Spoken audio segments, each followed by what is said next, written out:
উত্তর দিনাজপুর জেলার কালিয়াগঞ্জের লাইফলাইন শ্রীমতী নদী। একটা সময় এই শ্রীমতী নদী দিয়ে বয়ে যেত প্রচুর জল। তবে বর্তমানে অবৈধভাবে শ্রীমতী নদীর জমি দখল করে মাটি ভরাট করে চলছে বাড়ি তৈরির কাজ। এখন এক শ্রেণীর মানুষেরা উঠে পড়ে লেগেছে কিভাবে এই নদীর জায়গা দখল করে নিজেদের কায়েমি স্বার্থ চরিতার্থ করতে জায়গা দখল করা যায় এবং সেই জায়গায় কিভাবে অবৈধভাবে নির্মাণ কাজ করে ব্যবসার প্রয়োজনে কাজে লাগানো যায়। এমনই এক চিত্র ধরা পড়ল কালিয়াগঞ্জ ব্লকের পৌরসভার শেষ প্রান্ত এবং ধনকোয়েল গ্রাম পঞ্চায়েতের অধীন সীতামোড় এলাকায়। সেখানে দেখা গেল অবৈধভাবে শ্রীমতী নদীতে রাস্তার দুপাশে কংক্রিটের বিল্ডিং সারি সারি দাঁড়িয়ে রয়েছে।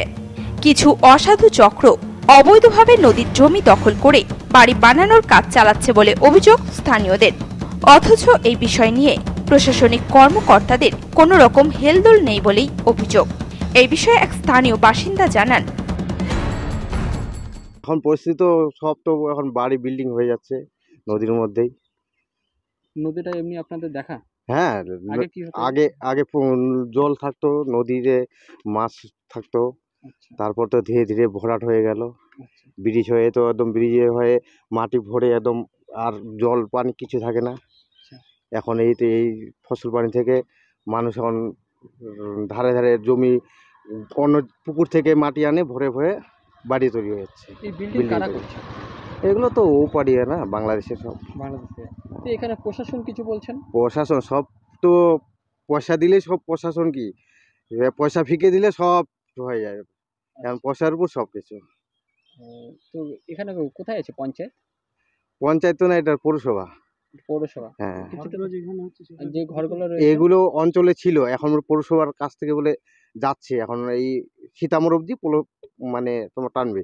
এই অর্ধেকটা জায়গা ছিল, হ্যাঁ না, অর্ধেকটা জায়গা ছিল, অর্ধেকটা আমার চোখে দেখা ওই বিল্ডিং অবধি, এটা কিন্তু পৌরসভা।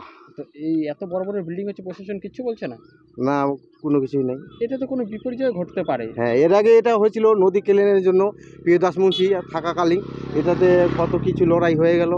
কেনেল হওয়ার কথা ছিল, লাস্টে মারামারি হয়ে গেল, পুলিশ হয়ে গেল এখানে। ব্লক প্রশাসনের নজর এড়িয়ে কিভাবে জলা জমিতে বিল্ডিং তৈরি করা হচ্ছে তা নিয়ে প্রশ্ন তুলেছেন স্থানীয়রা। কাজ বন্ধ না করে অবৈধ বিল্ডিংগুলি ভেঙে দিয়ে পুনরায় আগের জায়গায় নিয়ে আসার দাবি জানিয়েছেন নদী বাঁচাও কমিটির যুগ্ম সম্পাদক প্রসূন কুমার দাস। তো আমরাও ওখানে গেছি, আমাদের নদী বাঁচাও কমিটির পক্ষ থেকে গেছি। আমরা ওখানে কথাও বলেছি। তারপর আমাদের লক্ষ্মীপুর ধনকোল প্রধান যে আর কি, সেই প্রধানের সাথেও কথা বলেছি। তো এটা অনেকদিন আগের কথা, আমরা বলেছিলাম প্রায় বছরখানেক আগে। তো প্রধান বলেছিল যে হ্যাঁ আমরা স্টেপ নেব, ব্যবস্থা নেব, কিন্তু কই একের পর এক ওই যে প্রথমে একটা প্লট দিয়ে শুরু হয়েছিল, একটা কনস্ট্রাকশন শুরু হয়েছিল। এখন তো দেখছি একদম পুরো ব্রিজ থেকে একদম সীতামোড় পর্যন্ত পুরো জায়গাটাই প্লট করে কনস্ট্রাকশন শুরু হচ্ছে, মানে নদী নেই আর, নদী শেষ। তো এটা কি করে হয় আমাদের তো মাথায় ঢোকে না। এক নম্বর হচ্ছে, প্রথম কথা হচ্ছে নদীর কোনো অস্তিত্ব নেই, সেটা হচ্ছে রায়তি জমি হয়ে গেছে। ঠিক আছে, হতে পারে রায়তি জমি, কিন্তু রায়তি জমি হলেও তো জমিটার শ্রেণীটা তো ওটা জলা জমি। সেই জলা জমি কি করে কনস্ট্রাকশন হয়? সেখানে প্রশাসন, লোকাল প্রশাসন, পঞ্চায়েত হোক বা পুরসভা হোক, জানি না ওখানে কোনটা পুরসভার, নদীর এই পারটা সম্ভবত পুরসভা, ওই পারটা সম্ভবত পঞ্চায়েত। তো সেখানে পুরসভা বা পঞ্চায়েত তাদের ভূমিকা কি? তারা কি দেখে যাচ্ছে এগুলো? যেখানে বিভিন্ন জায়গায় মানে এরকম এগুলো তো অ্যাকচুয়ালি অবৈধ নির্মাণ, এর তো কোনো পারমিশন নেই, অ্যাকচুয়ালি অবৈধ নির্মাণ।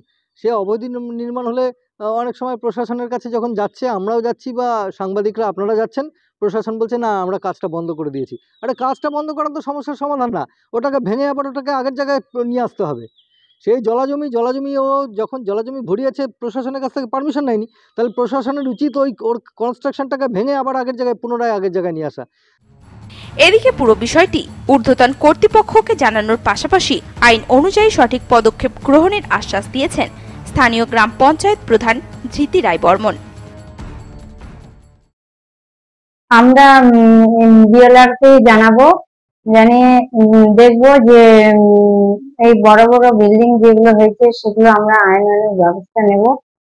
আর হ্যাঁ, কিভাবে হলো গ্রাম পঞ্চায়েত থেকে কি তারা অনুমতি নিয়ে কি না, তারা আমাদের কাছে অনুমতি নিয়ে ঘরগুলো করেনি। অবৈধ building হ্যাঁ, অবৈধভাবে বিল্ডিং করেছি। আমরা আইনানুগ ব্যবস্থা নেব। কালিয়াগঞ্জ থেকে বিশেষ প্রতিবেদন, নিউজ টুডে।